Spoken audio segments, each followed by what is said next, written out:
adalah keselamatan bengkel. Seperti yang kita sedia maklum, setiap bengkel mempunyai peraturan asas yang sudah diketahui oleh semua pengguna. Namun bagi menjamin keselamatan yang lebih selamat di bengkel bata kami mewujudkan peraturan baru yang meliputi 3 aspek utama, iaitu pengguna, persekitaran dan juga ruang kerja. Dari segi pengguna perlulah mempunyai alat pelindung telinga, cermin mata, sarung tangan dan juga kasut boot. Sekiranya pengguna tidak mematuhi syarat pemakaian ini, mereka tidak dibenarkan masuk ke dalam bengkel. Seterusnya adalah dari segi persekitaran. Kami memastikan persekitaran yang selamat dalam bengkel kami seperti mempunyai tingkap yang banyak bagi pengudaran yang baik dan juga kipas exhaust.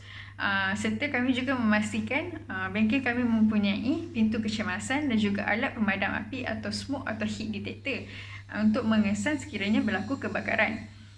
Seterusnya dari segi ruang kerja, kami memastikan bengkel kami mempunyai ruang kerja yang luas dan mempunyai pembahagian ruang yang sesuai dengan kerja-kerja bata atau penggunaan mesin. Hal ini adalah penting bagi memastikan keselesaan pengguna. Cadangan bengkel ini ditempatkan di institusi pendidikan IPTS IPTA yang mempunyai subjek teknologi pembinaan. Bengkel ini menempatkan 5 bilik tertutup dan 3 bilik terbuka. Bilik tertutup adalah kelas, bilik simpanan peralatan tangan, bilik simpanan peralatan mesin dan bilik pensyarah dan pembantu bengkel. Manakala bilik tertutup adalah ruangan yang menempatkan bahan seperti bata, batu kerikil dan pasir.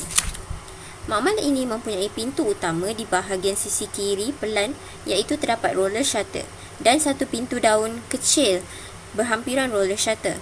Bangunan ini mempunyai pintu kecemasan di bahagian sisi kanan pelan. Bangunan ini mempunyai banyak tingkap di sisi atas pelan dan sebelah sisi kiri pelan. Ini bertujuan adalah untuk memberikan pengudaran yang baik. Terdapat 4 pintu dan satu pintu tertutup, satu pintu 2 daun di bilik tertutup. Bangunan ini mempunyai sinki bagi mencuci peralatan setelah digunakan. Makmal ini juga mempunyai ruang kerja yang luas sesuai dengan pelajar untuk membuat kerja amali bata. Bangunan ini mampu memuatkan seramai 30 orang dalam satu masa. Cadangan reka bentuk ini amat sesuai bagi pembangunan makmal bengkel atau bengkel bata. Okey, kita akan pergi ke tujuan organisasi dan pengurusan bengkel. Okey, pertama kita ada ia untuk memudahkan pengagihan tugas pengurusan. Okey, dan kedua adalah membantu dalam pencapaian objektif, pengajaran dan pembelajaran secara langsung di dalam kelas. Okey, kemudian kita ada mewujudkan keselamatan bengkel dan alatan dan juga bahan. Setiap bahan yang kita guna mesti ada keselamatan dia. Okey. Seterusnya kita mewujudkan suasana pengurusan yang lebih teratur. Okey. Seterusnya adalah aspek penting dalam pengurusan bengkel. Kita ada pemilihan segi kurikulum dan pelindungan keselamatan, perancangan kemudahan, perlembahan dan juga agihan ruang. Semua ni pentinglah dalam pengurusan bengkel. Okey, seterusnya kita ada skop organisasi dan pengurusan bengkel. Kita perancangan. Okay, perancangannya adalah perancangan bangunan, kurikulum, kelengkapan peralatan. Kedua adalah mengelola, iaitu menyusun, mengatur dan menyediakan peralatan. Yang ketiga adalah mengarah, yang melibatkan peraturan-peraturan yang ditetapkan. Keempat adalah menyelaras, menuntut kerjasama setiap ahli yang terlibat dalam pelbagai aktiviti. Dan akhir sekali kita mengawal kerja sepanjang aktiviti-aktiviti yang dijalankan. Okey, ini adalah perkara penting dalam adalah strategi organisasi dan pengurusan bengkel. Kita ada fasa pertama dan kedua. Fasa pertama iaitu perancangan dan pengelola. Kita ada reka bentuk bengkel, stesen kerja, pendawaian, perpaipan dan sebagainya. Manakala untuk fasa kedua kita ada tenaga kerja, mengarah dan juga melapor. Pengurusan dan penyelenggaraan aset merupakan aktiviti ke arah meningkatkan produktiviti penggunaan keseluruhan mesin dan jentera dengan cekap. Tindakan yang perlu dilakukan dalam pengurusan ini ialah mewujudkan jawatan kuasa pengurusan fasiliti dan membuat garis panduan penyelenggaraan aset.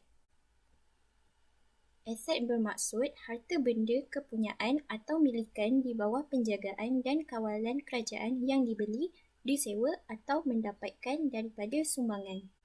Aset terbahagi kepada dua, iaitu aset semasa dan aset bukan semasa. Proses dalam pengurusan ini adalah penerimaan, pendaftaran, penggunaan penyimpanan pemeriksaan, penyenggaraan, pelepasan, kehilangan hapus kira.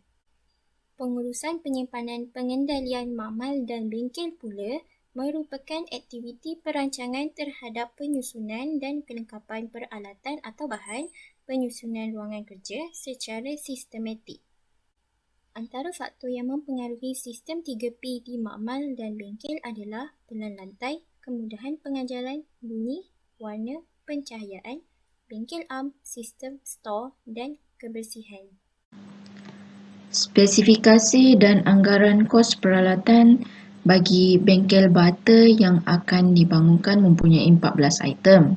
Terdiri daripada sudip bata, sudip kemas ikat, pemaras kayu pendek, bekas pemegang mortar, pemaras kayu panjang, penyodok, bantalan, aras spirit, tolok lapisan, benang, pahat jati, tukul bata dan sesiku pemidang. Setiap item akan disediakan sebanyak 30 set dan lebihan 5 set lagi adalah sebagai persediaan pada masa yang diperlukan. Secara keseluruhannya, semuanya berjumlah RM7,908.25.